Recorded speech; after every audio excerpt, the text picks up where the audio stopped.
cloud. Okay, so this meeting is going to be recorded, and by continuing to be in this meeting, you are consenting to be recorded. Now you have to follow all the rules, right? And you know the drill. So you know all the rules. I don't need to go through it again. This is our fifth session and the last session. So, we can take any liberties you want. If you want to speak in between, ask questions, and all that, that's absolutely fine. Yeah, setting expectation. I think we will probably need at least an hour from now, or an hour, 15 minutes. So max by 9:15 Eastern, which is an hour, 15 minutes from the time we started at 8 o'clock. So I did intend to finish it, right? So even if it is, we probably miss out on a slide or two, I will still close the session by 9:15, okay? So just a little more than an hour today, because we have a few things that I want to kind of go through with you, ensure I go through your questions as well, okay? So today's agenda, we'll kind of go through careers in data science, and we'll talk about linear regression. I have a couple of videos, by the way, so don't go anywhere in the middle of the session. There's a nice couple of videos I want to show you on linear regression. So stick around for rest of the session, get your coffee, water, whatever you need by your side, and just be prepared to be around for another, hour, 15 minutes. We'll go over assignment 4. Make sure you all understand the expectations of this assignment and any questions that you may have, okay? So starting with careers in data science, what I would like to do first is go through the terminology, right? Go through some of the terminologies and terms that are being used in this industry, right? So starting with, there are a couple of things, a couple of terms that are roles that people talk about a lot. Terms like business intelligence, terms like business analytics, and of course, who's a data scientist, right? So what is business intelligence? Business intelligence is, making decisions by reporting from the past, which means based on the historical data, how you would derive insights and make certain decisions. And, like, for example, you'll ask questions, what happened, when it happened, how it happened, or how many, or who did it, whatever it is, right? All those kind of questions you can ask your data. And generally, the way we kind of capture this is through reporting, you're monitoring, you have dashboards, you have scorecards for your KPIs. So we use all these different tools and techniques. And there are certain tools like, Cognos, your SAS, your SAP, your MicroStrategy, and of course, add Power BI as well now, and many other tools. I mean, I could not capture everything in that little box there. But business intelligence, in summary, is basically backward looking, like looking back to get some insights. Business analytics is forward looking, which means you are asking questions to solve business problems. Like, why did it happen? Will it happen again? Predictions, right? What will happen if we change, one thing or the other? So this is where you will apply your statistical skills, your knowledge, your data mining skills, tools and techniques, predictive modeling, multivariate statistical, modeling, and so on and so forth, right? And you'll use many different tools, right? Python, R, and Click, and Tableau, and Power BI, and the list goes on and on, right? So that's what business analytics is. Now, when you speak about and talk about data scientist, is someone who is going to be knowledgeable about business intelligence, who would know about business analytics, and some kind of like a unicorn who would have multidisciplinary or multiple skills in a toolkit, right? Multiple skills, and whether it's some of mathematics and statistics and modeling, machine learning, and so on. And that's what a data scientist is. And we'll talk more on a data scientist, okay? But moving on, so If you have to just put these in a boxes form, like in this kind of a slide here, I have data science right on the top. It's like an umbrella, right? Which encompasses both, business intelligence as well as business analytics. And we talked about business intelligence, right? Reports, you have dashboards, business analytics, and mostly what's analytics involves is data analytics. All your tools and techniques that you would apply using data mining, using machine learning, that's what is going to give you, that's going to help you to work and build and get that business analytics right done. And you're applying all this on data.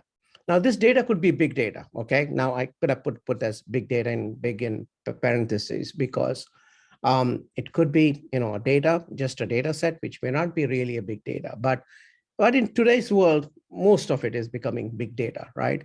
So that's why I just put it, left it as big data there. So what makes a data scientist? I just mentioned, right? Like going from the let's 4 o'clock, right? Maths and stats, right? At the 4 o'clock. That's the main and the core knowledge that you need. Once again, not too deep mathematics or not too deep statistics, but enough to do what you need to do with your data. Unless you're going into research or something, that's different, right? But enough to know what techniques you're applying, what model you're building, and how you're going to explain your model, right? To your, either it's business leaders or to your technical leaders. Then you would add at 8 o'clock is your computer science, right? So which is your scripting, your SQL, your Python, your R skills, your big data, Apache Spark, and so on. Once again, this list can go on, right? But this is just a very, very generic view to show that, and then the last is the domain expertise. Very, very critical. I mean, it becomes immensely important not to just have the skills, but also to start learning and knowing the domain area, without which you would not know what is what you could do with your data, right? How could you clean your data? How could you prepare your data? What are important data elements? What are not important data elements?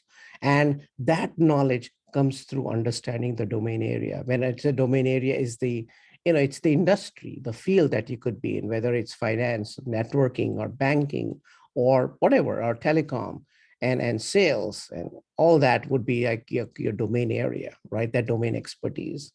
And data scientist is someone who's going to be right in the middle there, who would have, a portion or a lot of that, like computer science knowledge, that math and stats knowledge, that domain knowledge. And that unicorn is what an organization, a company needs today, who would kind of be like not a master of all, but at least a jack of all, who would know all these different areas and can build that business intelligence, build that business analytics that each and every company needs today. Okay, so moving on. So these are all, once again, just putting it all together about statistics, machine learning.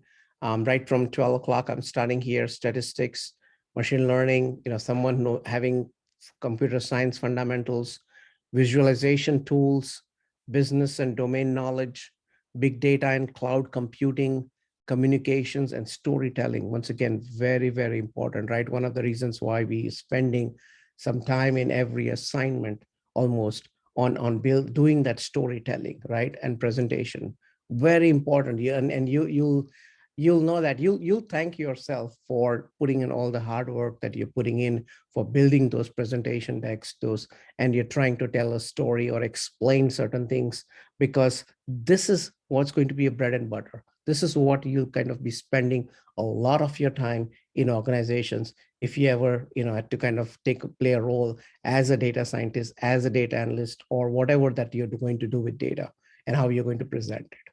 Okay. So any questions on this slides that I went over so far?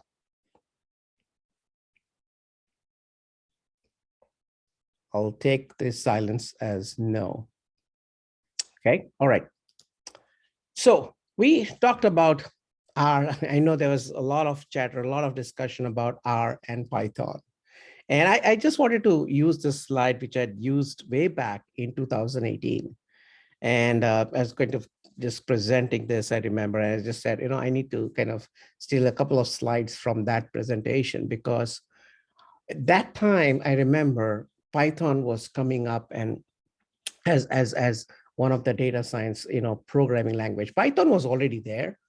R was mostly that data science programming language, and Python was very rapidly coming along and coming up with their version, 3.0 or 3.1 version of that 2.7 and 3.3 were the two different versions that were coming up with all those data science packages that time. So what was in everyone's mind is, who do you think will win? Whether it would be R or Python, or where do we need to spend our time? Now, just fast forward that, I think today, both are superheroes. I mean, it depends on, as I said, and I think we had this conversation already, where, there are organizations who would want you to know R. There are going to be organizations who would want you to know Python. And each has its own advantages, merits, strengths, and weaknesses. Where R could be, as more of, that has got more brain power than the muscles, because its R is mostly a data science related programming language, whereas Python is much wider, right? You all know that. With Python, you can use that language to build your web pages and so on, and maybe APIs, you build your program, backend, coding and all that stuff that you can do with Python. Plus, and of course, it has all those data science packages. Today, it would have almost everything that R has, and R would probably have most of or all the data science packages that Python would have, in different names and different versions. But yeah, you could pretty much, and that's why I think they're both, one could be a Batman and you could be a Superman. That's how I kind of look at it. So from features perspective, we all know this, right? R is open source. It's complete statistical language. It's a cross-platform compatible. It has got tons and tons of free libraries, and more than 2,000. And this is like something from 2018, as I said, like I had this slide up there. And but still, not much has changed. And that's the reason why it is very much relevant today as well. And when you talk about all the different features of R, same thing for Python, right? I mean, it has got, it's little heavy duty than R, because it can do a little much more beyond that. It's not just a data science, kind of a language, but it is much more than that. And so these are all the different features of Python here. So once again, just summarizing, I think, both the languages I don't think they're really complex or difficult. They're not, I think if I were you, I would just spend time in understanding both these languages, because, if one could be easy and R is something that you can install and quickly and get up to speed, Python as well. But once again, if you're looking for something quick and dirty, I would probably go with R, quickly do my statistical thing. If it is Python, yes, Python is so widely used today that having a knowledge of Python is going to be very important. So we'd pay attention to both and get through that and get through both of them, actually. So now, just changing the gears a little bit and talking about what are all the different roles. And you may have seen, you did a lot of digging into and searching for jobs, and you may have found jobs with different names. And I just wanted to put it up here once again. And you don't have to take any notes or take any pictures or anything. As I said, like, these sources are all listed here, so you may be able to still go in there. But there was this nice source here that provided a nice glimpse of certain roles, what their expectations are, what there could be. And this is more very generic. So this is not specific to Spotify or Facebook or Amazon or AWS or anything of that sort. I mean, this is just like who was hiring the most, of the data engineers. So that's kind of just from that, they were kind of able to dig into what the role is, like a data engineer who is developing, constructing testing, and maintaining architecture of databases, right? And from the languages, the SQL, Hive, Pig, R, MATLAB, Python. These are all different languages that a data engineer would apply. Not all, maybe a subset of these languages, maybe a subset of these things or tools that they could be using. And of course, in addition, some of the databases.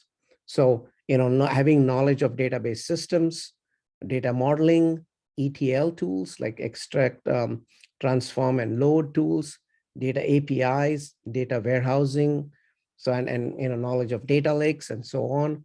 But everything about data and maintaining data is what a data engineer does. So what does a data architect do, right? So the main role of a data architect is to create the blueprints for data management systems to integrate, centralize, protect, and maintain data sources. Data architect is, if data engineer would be tagged with one particular data source or a couple, here a data architect is someone who just is much wider scope here, who would be thinking on more in a cross-organizational view, or who could be thinking of how all the databases within the company could be integrated on and so on, or maybe that organization has got multiple databases and how they can maintain building that architecture, that blueprint is what that data architect is the role that does, right? Once again, I'm not going through line by line on the slide and going through each and every skills and skill set, but you can take a look at it once you have this deck. I'll put this deck in the classroom later on, but tomorrow morning, and you can look at these different slides whenever you get a chance to just get to know what these different roles are and what the expectations could be, so that especially when you're going out for an interview, a lot of times these roles or role names are used interchangeably. And then you'll see that there could be like, they want a data analyst with with the knowledge of having a data science and data analytics and so on. So sometimes the names of the roles are based on what company you're really applying, and finding out what exactly that role does is going to be the key. And I know there was some discussion also in the classroom about it, right? Like, and I remember, I think in one of my comments was, yes, it's critical that you ask the right questions about your role and dig deeper into what you're going to be really doing. What is that role going to be doing, right? It's important. Then you have the DBA, and I think everybody knows what a DBA is, a database administrator. And I do not kind of go further into it, but somebody who really maintains the database. And there could be a subtle differences between a data engineer versus a database administrator, or in some companies it's the same. In some companies, there are two distinct roles, and a DBA is more very admin stuff, who's kind of just going to be worried about the database as such, as that particular software, whereas a data engineer is not just worried about the database software, but also about the data that goes into it, right? So that's a little subtle differences between these roles here. So let's move on to data analyst. Once again, when you look at some of the companies, when they put up an ad for data analyst, they would probably mean data scientist, or maybe a data, like data analytics kind of a person, or a data visualization kind of a person. Vice versa, when they put it up for, saying, oh, we need a data scientist, but really it's more like a data analyst role. They're not using more of machine learning or predictive modeling or any kind of modeling, but they're just purely doing just business intelligence. And then they just name it as a data scientist. So that's one of the key reasons, as I said, I was kind of going through this. But a data analyst who kind of, it collects, processes, performs statistical data analysis on the data with the use of SQL, Excel, and communication, some of the visualization tools, some of machine learning. See, again, here comes machine learning, here comes math, here comes stats, here comes R, here comes Python. So sometimes you would come out with a degree in data analytics or data science, and then you'd find yourself playing the role of data analyst in some company. So, and in some companies, you could go in as a data scientist because they would have a huge differentiation between what a data analyst does versus what a data scientist does. Business analyst, that's another role here, right? Which kind of works on and documenting and learning and building requirements for business processes. These are your business analysts again. And then you have a pure, good old statisticians, right? And I think this is one of the most clearer roles of all the different roles that I've seen on all the different ads that I've seen about these different roles. The statistician, right? They're purely having the knowledge about statistics, about the tools for statistics, the programming language that would have the statistical packages, and so on. So I think this doesn't need any more further explanation because the role itself says it all. Then you have this data analytics manager, a manager who would be the kind of supporting or managing a team of analysts and data scientists, would definitely be a data and analytics manager. And finally, here comes our data scientist, which they say, and they were, I think they still keep saying, as rare as unicorns, because as I said, a data scientist is not just someone who's coming out with or having a degree, with data science or data analytics, or having knowledge of math and science, but it's kind of a lot of different skill set that a data scientist brings on the table, right? Right from understanding machine learning and all those machine learning and data mining techniques to organizing data, to the SQL knowledge, to the database knowledge, to adding some of the domain knowledge, right? And that takes time, to be a true data scientist in an organization really takes time, because you will have to know the domain area as well. But yeah, of course, you can grow to be that. I mean, you can grow your domain knowledge while being playing the role of a data scientist. But that's going to be the key. You could call yourself a complete data scientist when as you would have seen in the previous slide, when you have the domain knowledge and you've gained some math and science knowledge, and the knowledge that would kind of let you build those models that you would need to build, right? And doing all this different statistical analysis. Okay, any questions? I may have gone through this little, a little quick. I just went through the slides very quickly, but I mean, all I wanted to do is just give you a glimpse of what different roles could be out there, and you just need to be careful with when you apply, what questions to ask, and see what is going to be your responsibilities under that role. Okay. Yeah, I actually do have a question. Sure. Where would AI development fall under with all these categories you've mentioned?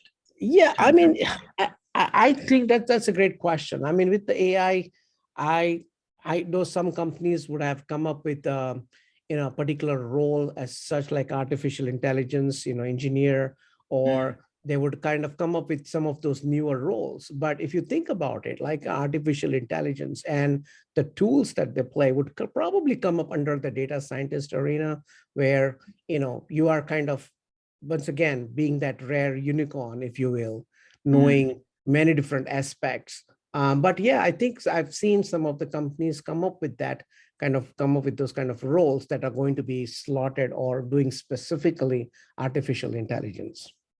Okay. Yeah, no, I'm looking eventually to get into data ethics with. And I'm sure this would evolve. What I'm showing you is what I've seen for the last 3-4 years, and this is evolving. This is so quickly, so evolving so fast here that things change, and maybe in a couple of years' time, you would see all those newer roles that would come into play. Yeah. Okay. But good question there, Chase. Yep. Thank you. Any other questions? Okay. If not, once again, changing your gears a little bit here and show you what I'm showing you here is Gartner's Magic Quadrant. I don't know if you guys know about Gartner's Magic Quadrants. Gartner, what Gartners do is based on, surveying different companies and all that, and the people working, and they do a lot of research and surveying about, what if in the marketplace. And they come up with this Magic Quadrants year after year for not just for data science and machine learning platforms, for many other platforms. And it's a whole huge world, and this is a place where you can get information about any type of platforms, or if you want to find out how technologies and all that, and where they are and which are up, you'll be able to do that. So so Gartner's Magic Quadrant, and I'm showing you this as to 2018, and there's a reason why I'm kind of showing it to you, because it's very interesting how things have evolved for the last 3 to 4 years. Look at this, right? If you look into 2018, you see NIME was the kind of a leader there, right? There was IBM and Microsoft. And so once again, if you're not familiar with this, there are 4 different quadrants, right? I mean, the x-axis is the completeness of vision here. So all the visionaries, the more the companies on the right means they're visionaries. The companies, the more on the top, they would be, the companies that have got real great execution of their vision and really doing well in the market, right? And then if you are in this quadrant here on the top right, you're going to be the leaders, right? People who are on this bottom right quadrant, they are going to be your visionaries, but they are the ones who lack a little bit of ability to execute, or maybe they are growing as emerging leaders, you could say. Then you have this quadrant here on the bottom left. These are your niche players, right? These are the ones who are kind of coming up on the scene. And then you have your challengers who are kind of quickly, they have risen to the top of their, because of their sheer power of marketing, sales, and strategy and all that, and slowly coming the way of becoming and challenging the leaders.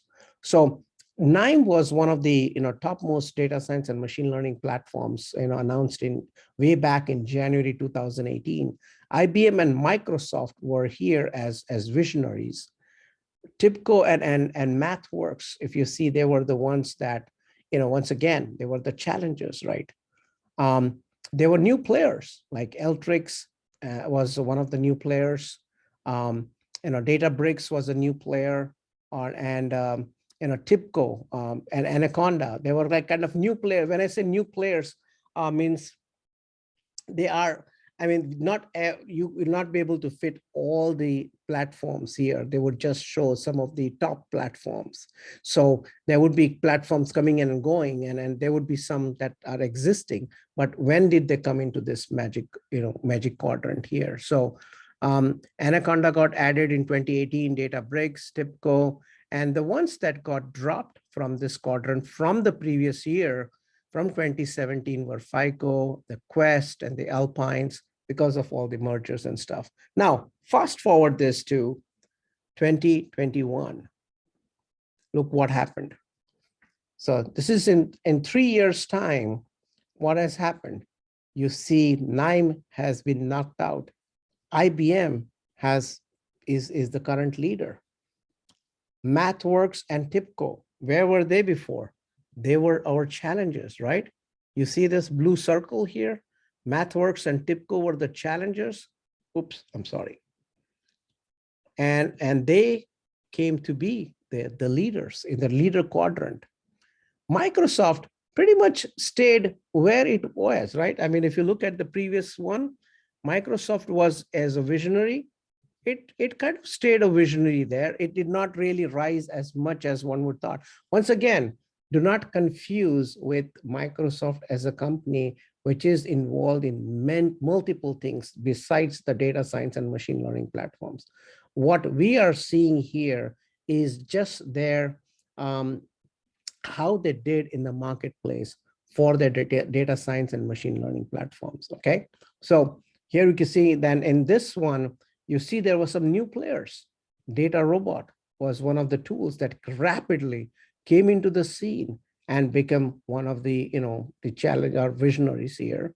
Google's platform also become like one of the visionaries here, and Amazon Web Services and many others. Some were kind of, stayed as niche players, which kind of surprises me that Anaconda stayed as a niche player in the last 3 to 4 years. That was really one of the surprising thing that I saw. But while other cloud-based, companies are really coming up, as you can see here, there's Alibaba Cloud, there's Cloudera here, and there's AWS, Amazon Web Services. They're all kind of coming up in this space because they're kind of introducing all their data science and machine learning platforms. Okay, any questions? I hope this was interesting. Okay, all right. So I know we kind of talked about, you learned about, linear regression, right? Or simple regression. And that's what you'll be kind of also doing for your assignment as well. I just wanted to show you where linear regression really stands. If you look at this chart here, which is like based on predictive variables, right? Whether you have one or two variables, which are categorical or quantitative, right? If your predictive variable is categorical or quantitative, then which particular test you would go through, right? If it is quantitative and your outcome variable is a categorical, then you would go into a logistic regression kind of, and that's not something that we have learned here. But what we have learned is if we have a predictor like our independent variables are quantitative, and our outcome variable, which is your dependent variable, is also quantitative, and we have only one predictor variable that is independent variable, then we can do a simple regression, right? So we kind of flow through this and we came here. But then there are some other techniques like multiple regression. You may have touched upon this a little bit. And so that's the other statistical test. So once again, my goal is not to kind of go through this all, but kind of wants to show you that based on your independent and dependent variables, you can basically choose a statistical test that would apply, and you would then apply the statistical test accordingly, right? So you heard about, logistic, simple, multiple. You have some other tests as well. You have ANOVAs, you have MANOVAs, you have t-test, and so on. Once again, just go through this chart to understand what different, statistical tests are there. Okay. And then I just wanted to, I like this infographic that was also part of your reading. And that's the reason why I don't mean to kind of go through this slide. But this was a nice infographic that I just wanted to make it part of this deck so that you could also, maybe use this and save it, right? I mean, very, very nice infographic there for, simple and linear regression, and with a, an example of a simple linear regression here. Okay. All right. So with that, I'm going to go into a couple of videos that I want to show. And as we have done in the past, I'm going to let you kind of just make sure your speaker and everything is on. And I want to make sure that I have also, that you can hear the sound through my, through my deck as well, or through my, this, and that I'm sharing the sound as well. So let's take and quickly do a quick test of the video here and see, tell me if you can hear it, okay? I'll just learn it, just keep it for a few seconds.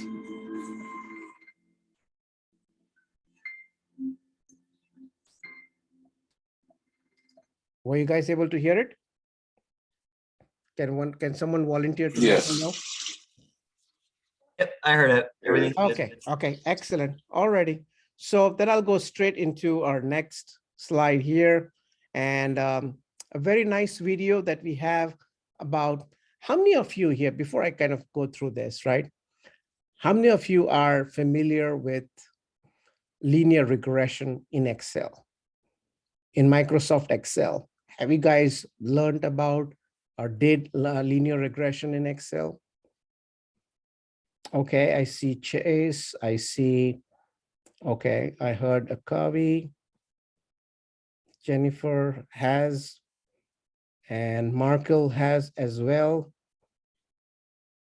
Okay, I see that probably there's a kind of a little split here between folks who kind of are know about linear regression. So here's what I'm going to do is we'll quickly go through this, and I think it will still be really helpful, even if you have kind of done linear regression in Excel. I like what what this video has about linear regression. It simply explains the whole aspect of linear regression. And the reason I'm showing this is because you don't always need a tool like Power BI to do your statistical modeling or to do linear regression. I mean, there's a data analysis package that is also available in Excel. So sometimes, you could use Excel as a tool for doing some of the things that you have to do or you want to do very quickly. Okay. So and the first one is of 15 minutes and 14 minutes. And then it appears to be long, but it has got some really good information. Okay, so let me start. In this video tutorial, I'm going to show you how to perform a simple linear regression by using Microsoft Excel. Not only will I show you how to perform the linear regression, but I'll also show you how to analyze the outputs of the regression test. As always, please drop a like on this video if you do find it useful, and leave me a comment below if you have any questions. Now let's jump into Excel and get started. For this example, I just have two variables of data: weight measured in kilograms and height measured in centimeters. I have these measures for 49 different participants, and each row represents a different participant. So the first participant, I can see that they had a weight of 51.24 kilograms and a height of 167.08 centimeters. What I want to do is to perform a simple linear regression to see how well the measures of height in my sample can predict the measures of weight. There are many ways you can perform a linear regression in Excel, but perhaps the easiest method is to use the Analysis toolpack. This is an add-on created by Microsoft to provide data analysis tools for statistical analyses. To install the toolpack, go to File, Options, then click on Add-ins.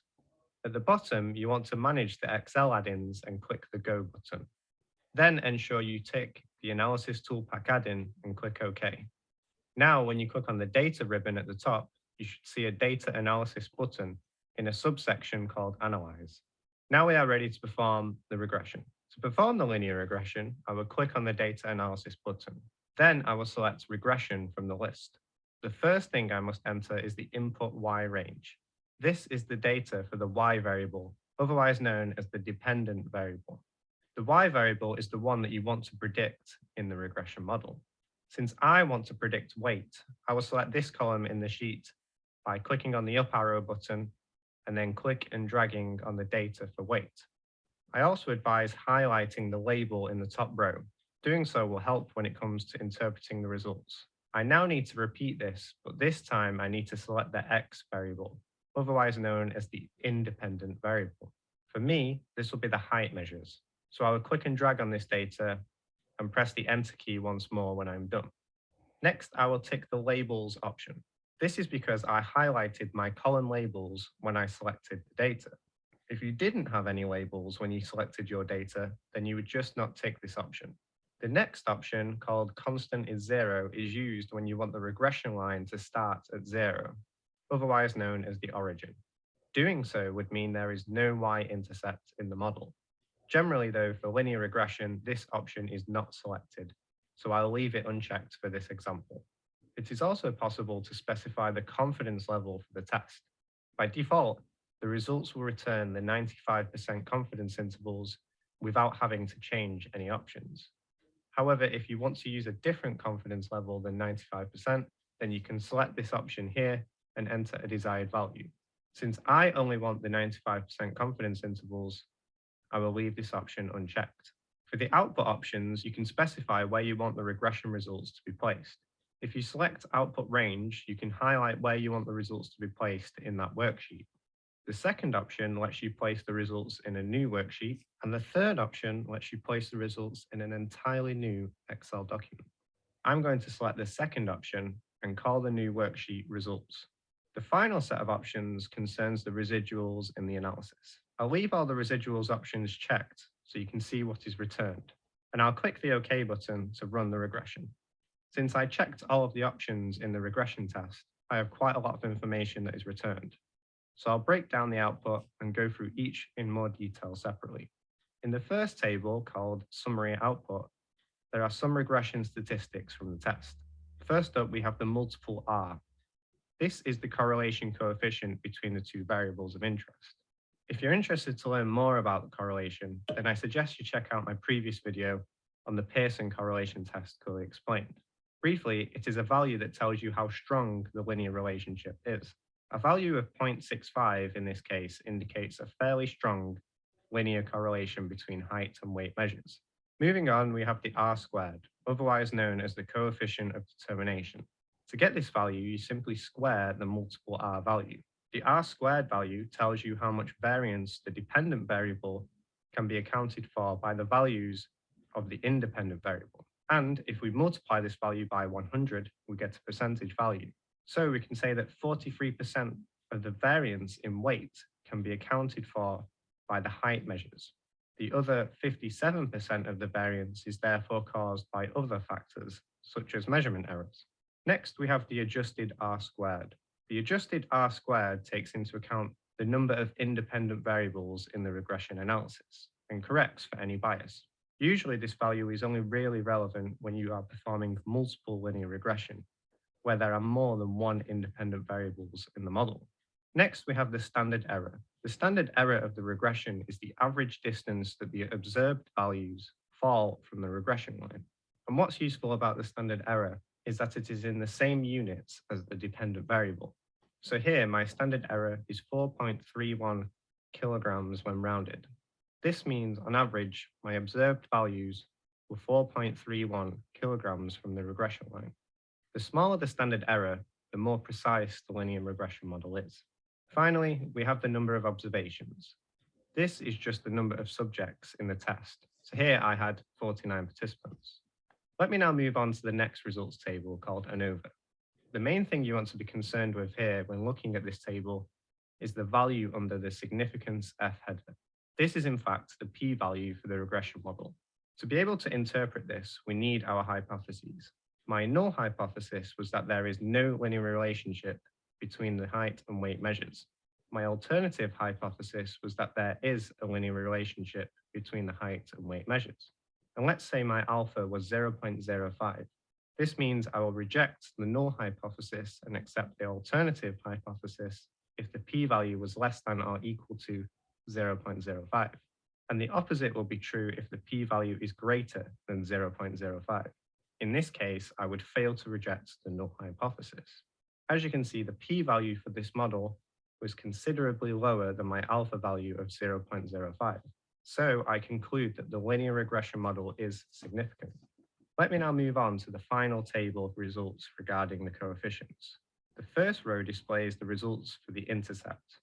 This is the point where the line of best fit or regression line crosses the y-axis when the value of x is 0.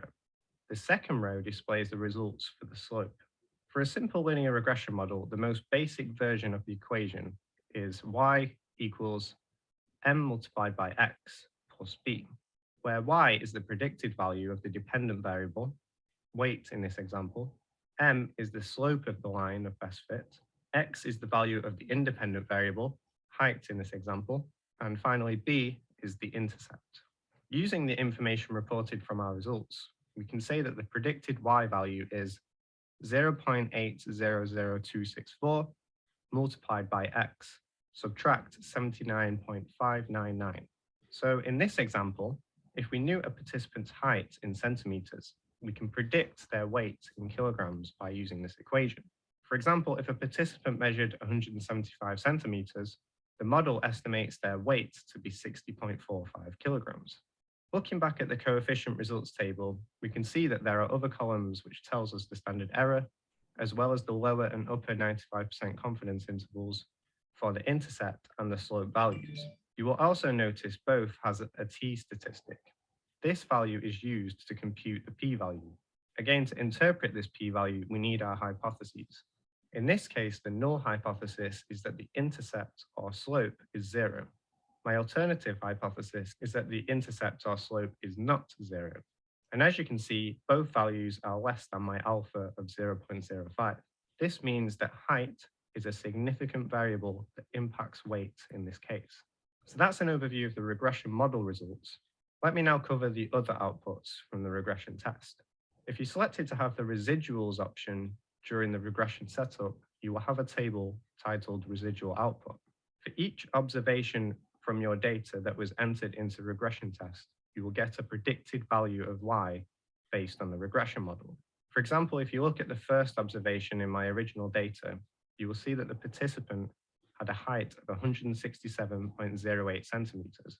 Just like we did before, if I put this value into the regression equation, along with the slope and the intercept values, I get a predicted weight value of 54.10999 kilograms. This is what this column represents. Excel then does this for each of my observations.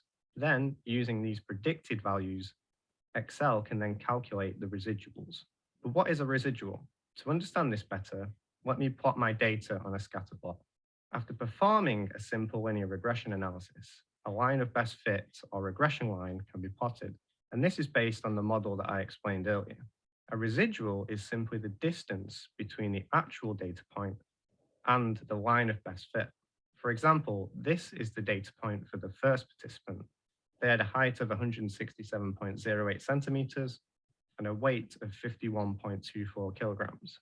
And as we calculated recently, the predicted weight value based on our model was 54.10999 kilograms.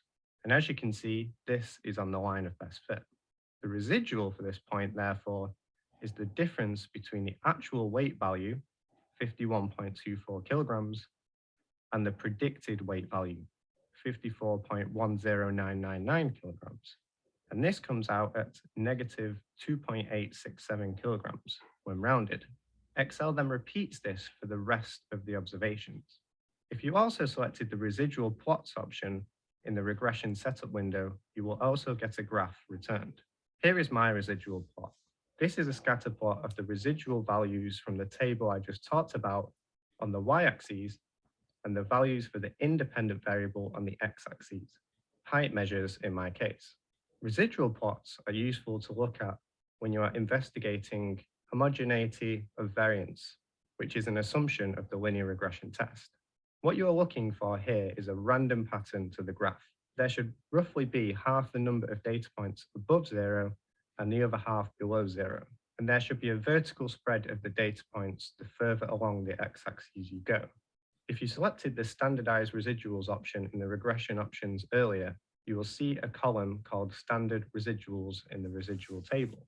The standardized residual equals the value of a residual divided by an estimate of its standard deviation. And you can think of these as z-scores. They are generally useful to look at when trying to identify potential outliers in your sample. Generally, any standardized residuals with a value greater than 3 or negative 3 is a sign that it may be an outlier.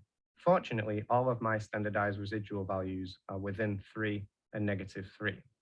Moving on, if you selected to have the line fit plots option, you will also see a scatter plot containing your data of interest. In my case, I have height measures on the x-axis and the weight measures on the y-axis. You will also see another set of data, as shown here in orange, which are in fact the predicted y values based on the model. And these values come from the predicted values from the residuals table. If instead of showing the predicted values on the graph, you wanted to plot the line of best fit, which will pass through the predicted values, then you could remove the predicted values from the graph by right-clicking on it and going to select data. Highlight the predicted y variable in the legend entry and select remove, and then click OK.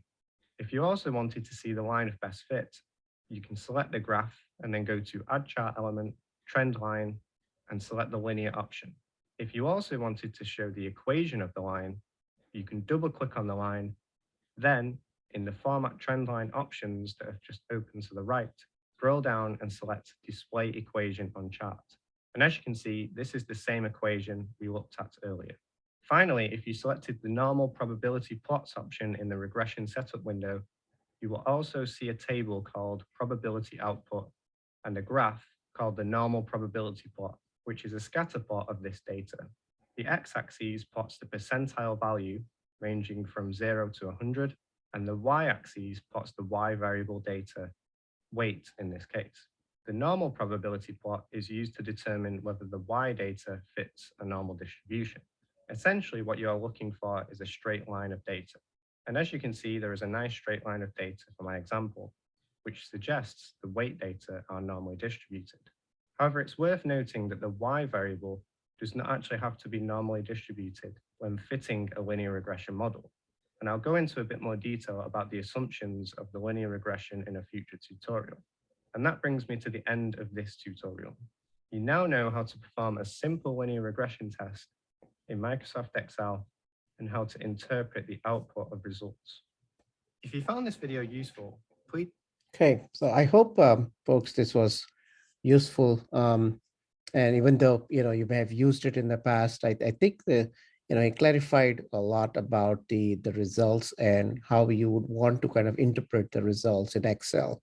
Now there's a second video on multiple regression, and what I'm going to do is, for the interest of time, I'm going to skip that, but it is going to be part of the deck. It's a short one, and it's just much shorter than the first one you saw. It is an 8 to 9 minutes video, but it talks about multiple linear regression, right? Which you will see a lot more in real life than where there are only one predictor and one outcome variable, right? You'll see it kind of rare, but you will see that your outcome variable is based on so many different factors that multiple regression comes into play. So get a chance, go through that video, short video. As I said, the link is going to be available to you, and hopefully you'll get out of it. It's just the same the way you do Excel. You do the simple linear regression.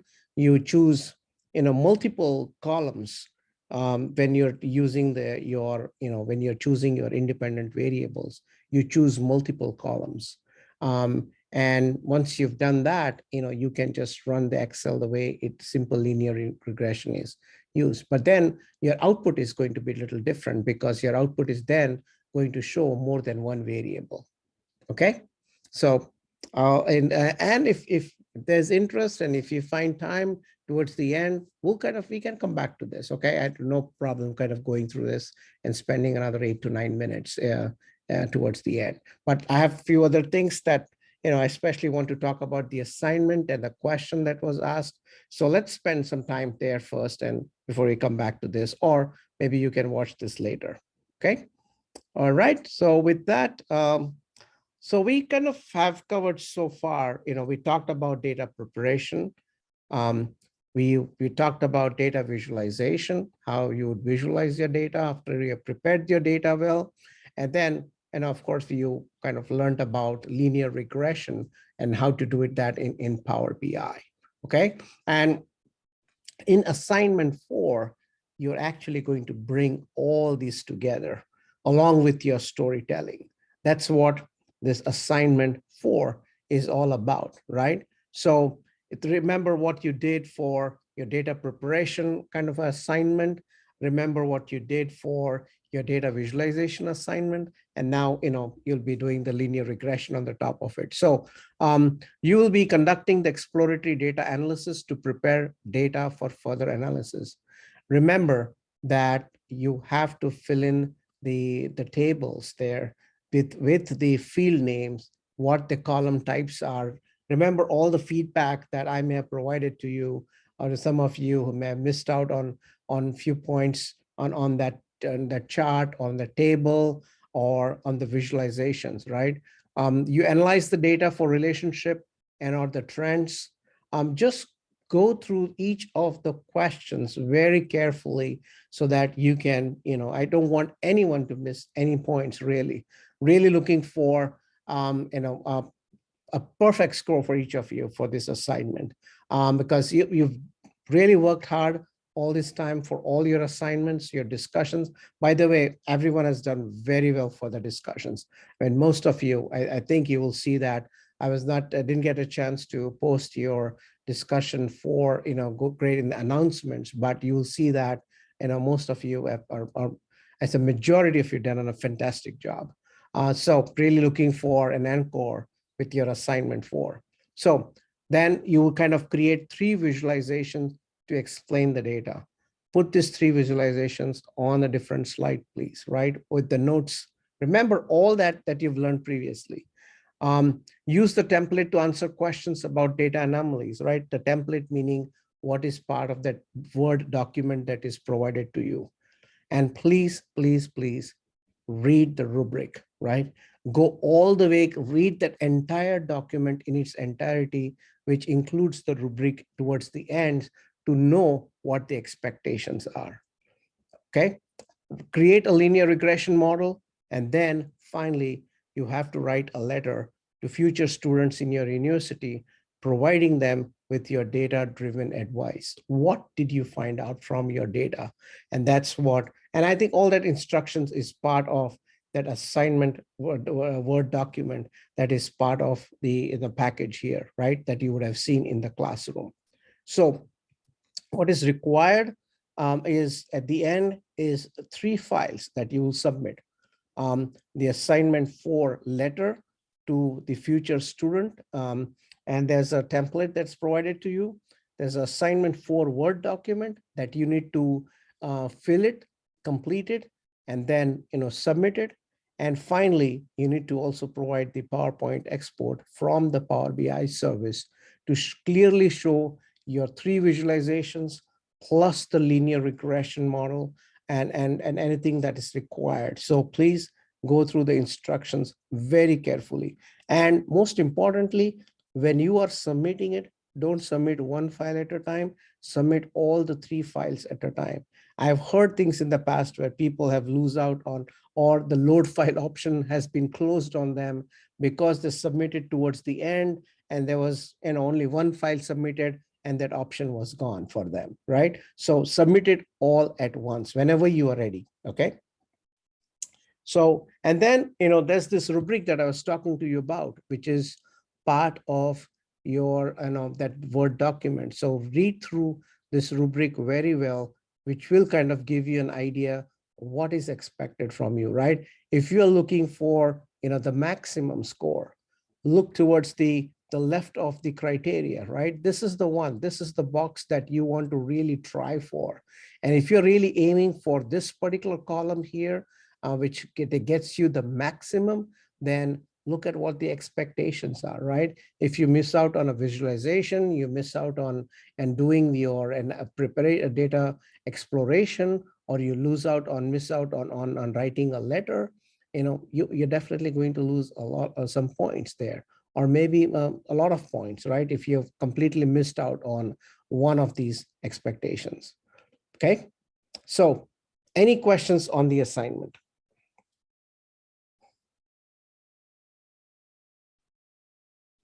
Is everybody clear? Did everybody get a chance to look at the assignment, what you need to do? If you're not, please start it right away. Yes, it's intensive, it's exhaustive, but if you start on time, trust me, you would not have to go all the way to 11:59 midnight on Tuesday. And very, very important, this is your final assignment, your final week. All your submissions need to be completed by 11:59 on Tuesday. There's no late submission. Unfortunately, no late submission allowed, because within 3 days, the instructors would have to put in the final grades, and I need that time to grade all your final submissions. So there is nothing that you can do, and that's the university rule, and I cannot accept anything after the end date. Okay, so it's a different thing if you want to have this course as incomplete. There's a different I think you have to work with you on that if you want an incomplete grade. But I believe none of you here today are really looking for that. You're looking for a great finish, and that's what you should aim for. And I don't want you to be late for anything here, which is going to, kind of take you off from this one of the major assignments of the course. Okay. Any questions? Is everybody good with the assignment? Okay, I think so. All right, so I want to finally talk about this one posted question. And this was an excellent question. I really love the question, and that's why I want everyone to kind of pay attention here. So, and understand what is it? What is this question about? And I'm really thankful to the person who posted this question. So the calculating correlation coefficient in Power BI, is it accurate? My answer doesn't seem right. Why does it need category, attend study session, if we are just calculating the correlation coefficient between grade and time on assignment? Excellent question. What does this mean? What's the question about? First of all, let me make sure everybody understands this question. The question is, if I'm trying to find out the relationship between grade and time on assignment, why am I choosing that category, right? What does that category really do? So the answer to that is, what you are trying to find out the relationship between two variables under a certain context. Like, under what context are you trying to find the relationship between the two? It's in the realm of that category that you are calculating the relationship.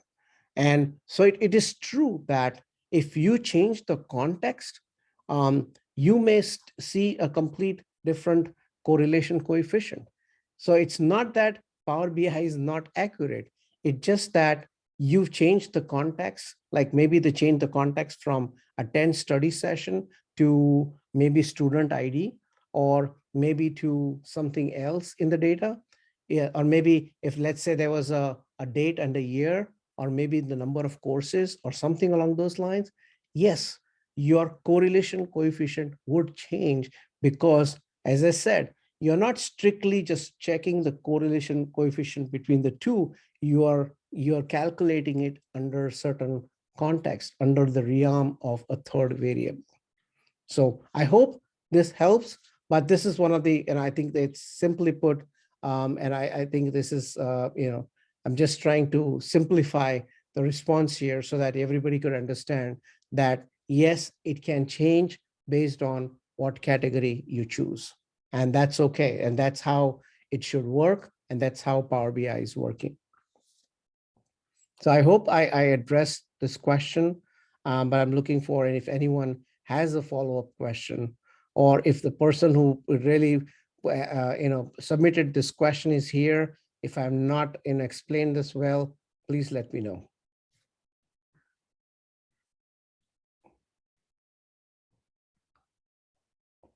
And the crowd goes silent. Is everybody here?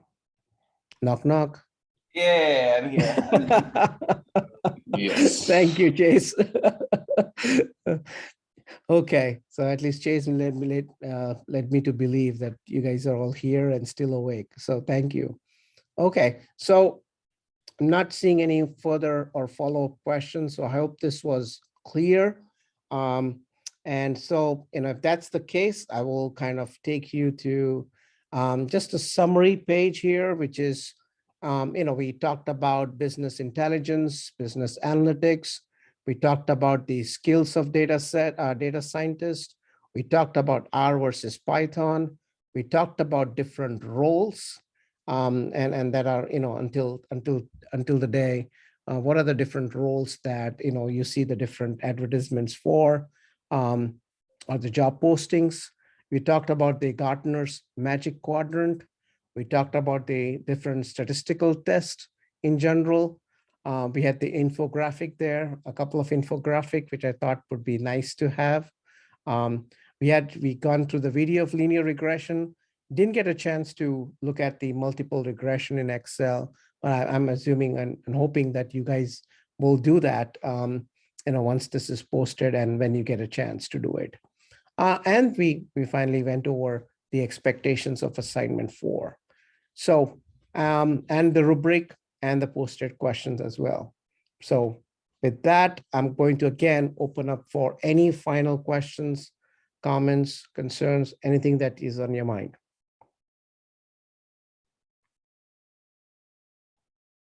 Anyone? Any questions?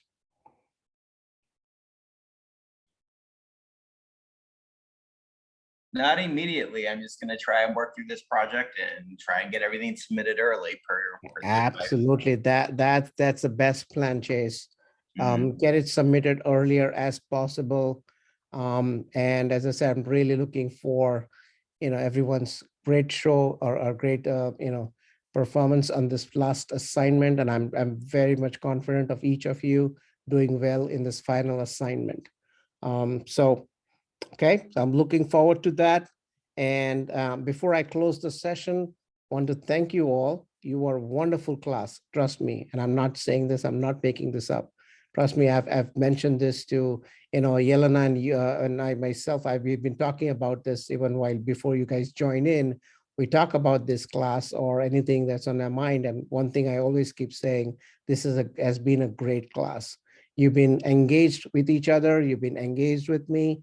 We've been here for live sessions, and you worked hard on your assignments, and they were not easy, I know, and some of them were time consuming, some of them were even confusing, and I agree with that. But hey, come to real world, and you'll find out that you'll not get a very clear-cut step-by-step requirements for what you have to do day in and day out. And this is kind of, setting you up for that real world experience where you will have to read in between the lines, understand the requirements, understand what's underneath it. So, but you still have done a fantastic job. So thanks for all the questions. Thanks for that participation. Really enjoyed the class. And if no further questions, I'm more than happy to let you all go. And good night and good day. I'm going to stop the recording. So if anyone wants to stay back for any questions, I'm going to stop the recording, and you can certainly ask any questions you may have, okay, or any comments. Thank you again for a wonderful class. I'm still trying to get caught up on everything.